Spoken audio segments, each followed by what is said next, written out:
WLNS is here for you, celebrating 75 years of bringing you the news with 6 News at 5. Today, President Trump delivered remarks on his current actions to bring more religious freedom into public schools. It's our top story at 5. Thanks for joining us. I'm Jorma Duran. During the speech, he also spoke about troops going to Chicago, and then shortly after, the Department of Homeland Security announced a new operation in that city and Illinois, targeting undocumented immigrants who have criminal histories. Torian Small is here for you now with more on those stories, plus about another U.S. Supreme Court win for the Trump administration.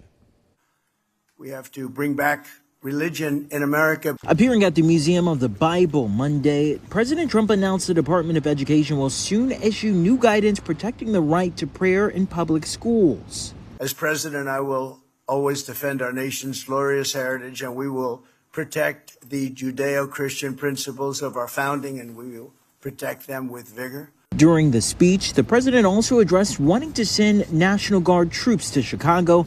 After posting on social media this weekend, the city is about to find out why it's called the Department of War. We'd love to go into Chicago and straighten it out. Shortly after his remarks, the Department of Homeland Security announced federal immigration agents are launching an operation in Chicago and Illinois, targeting immigrants living in the U.S. illegally who also have criminal records. Dubbed Operation Midway Blitz, it comes the same day the administration's deportation efforts in the Los Angeles area received a boost from the Supreme Court. The High Court temporarily lifted restrictions on immigration-related stops in Southern California, allowing agents to stop people without reasonable suspicion that they are in the U.S. illegally, and instead rely on factors like race and if they're speaking Spanish. California officials slammed the decision. I think the rationale articulated by Justice Kavanaugh is dangerous and wrong. The court's 3 liberal justices dissented. Torian Small, CBS News, the White House. Also today, a federal appeals court has upheld a civil jury's decision requiring Donald Trump to pay $83.3 million to E. Jean Carroll. The court rejected Trump's appeal today, affirming the damages as fair and reasonable. The financial award stems from Trump's repeated social media attacks against Carroll after she accused him of sexual assault in the 1990s. A separate jury also awarded Carroll $5 million in a 2023 sexual assault and defamation case. Trump's lawyers had sought a new trial, but the court's decision maintains the original judgment. Also in Washington, Senator Gary Peters helped reintroduce bipartisan legislation to modernize weather radio equipment. The NOAA Weather Radio Modernization Act would expand emergency communication systems for areas with poor or no cellular service, amplify non-weather emergency messages, and provide additional transmitters for areas with weak or non-existent cell service and broadband coverage. Also, the act directs the National Institute of Standards and Technology to develop updated guidelines for flash flood emergency alert systems within the 100-year floodplain, which includes parts of Michigan.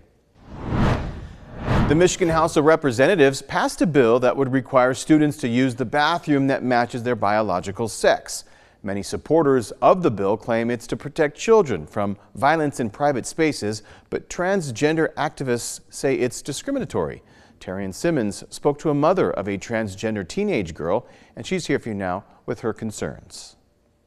Last Thursday, Michigan lawmakers passed the Restroom Privacy Act that would require students to use the bathrooms that match their biological sex. Supporters of the bill say it's to protect children from violence in restrooms, but opponents say otherwise. So this is Anya when she was in about year 3 or year 4. Lansing mother Steph Jones says her daughter Anya was only 3 when she began to express a change in her identity. But once she turned 10 and started really saying it, that's when we stepped things up and we were like, okay, time for therapy, time for a doctor, time for all of this to get moving for her. Jones says the recent passing of House Bill 4024 is an attack on transgender children, who she says are already under so much scrutiny. who are they expecting to be these violent perpetrators? Trans kids are children. They just want to exist and have an authentic childhood.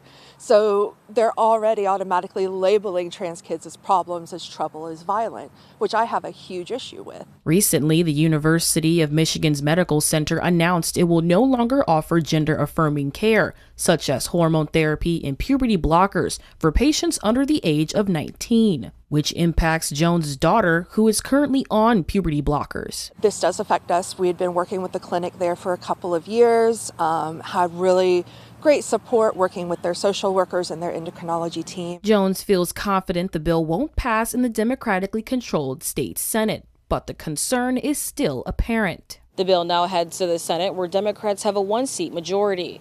Here for you in Lansing, Taryn Simmons, 6 News. The Michigan Academy of Family Physicians held an event today providing information about childhood vaccinations and promoting its safety. The virtual event, called 5 Things Every Parent Should Know About Vaccinating Their Children, aimed to address common questions and misconceptions about childhood vaccines. Organizers say vaccine hesitancy in Michigan threatens a child's health and community safety. We know that parents want to do what is best for their children and may look for more information to better understand vaccines. We want them to keep in mind that much of the rumors and incorrect information about vaccines start from or are spread by people that profit from spreading that information, either by selling other products that could be used instead or from internet platform profit.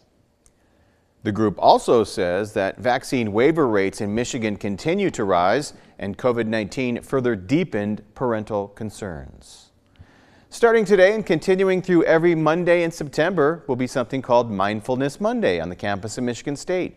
The MSU community will place art pieces that'll be put up around the Beal Garden to create multiple inspiring and motivating masterpieces. Our friend who came by earlier made this one that says, "You are beautiful." Just things that bear repeating. You know, like you might know them kind of intrinsically and it might feel kind of corny to say them, but it usually does, you know. But everybody's born on the cob.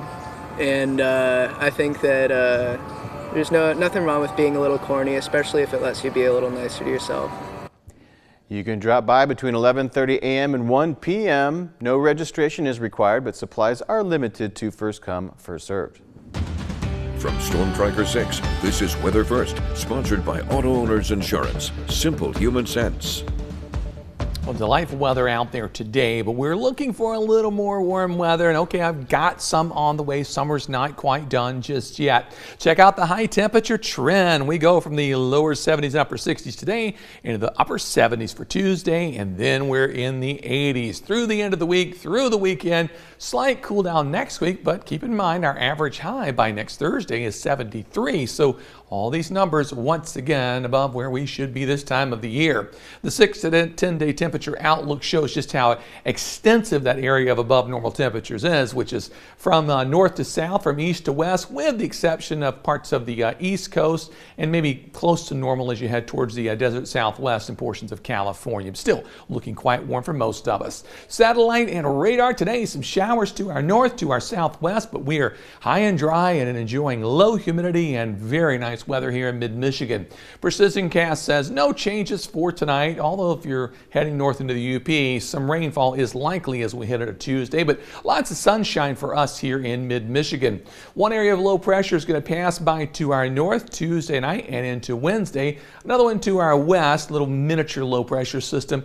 It probably will spread some clouds in our direction on Wednesday, but as far as rain goes, the atmosphere is pretty dry, not a lot of lift with this system except right under that low. So I think we're still looking good. Just a few more clouds around as we head into Wednesday afternoon. Temperatures currently are sitting in the upper 60s. What a nice afternoon. It feels like fall today, no doubt. As we check out the Skyview network, blue skies in the McLaren Cam. Temperature 69 degrees, humidity 44%. No wind today to speak of, 11-mile-per-hour gusts. That was it. In downtown Grand Ledge, our temperature at 69 degrees, humidity 45%. Big goose egg in the rain gauge and a 7-mile-per-hour wind gust this afternoon. Currently in Jackson, same story. Lots of sunshine as the sun is beginning to head down into the sky earlier and earlier each afternoon. Temperatures at 68 degrees with calm winds. And finally in Hillsdale, we've got blue skies as well. There's 2 clouds. I will count 2 clouds in the sky. That's it. 67 the current temp. Humidity 42%. Winds generally around 10, 11 miles per hour. Tonight's forecast 45 degrees. The overnight low. That's definitely going to be some bundling up weather tonight.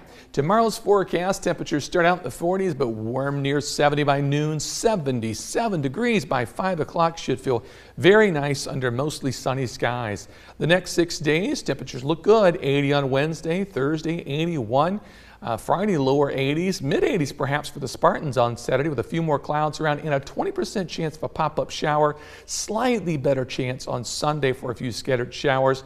Most of next week looks dry and 70s and 80s for highs. I mean, can you ask for much more this time of the year? These may be the best 2 weeks of the year, for sure. No doubt. Yeah, we appreciate that. Well, coming up on 6 News at 5, we'll speak to a very well-known local vendor why she won't be returning to Spartan Stadium this year. So stay right there. 6 News at 5. We'll be right back.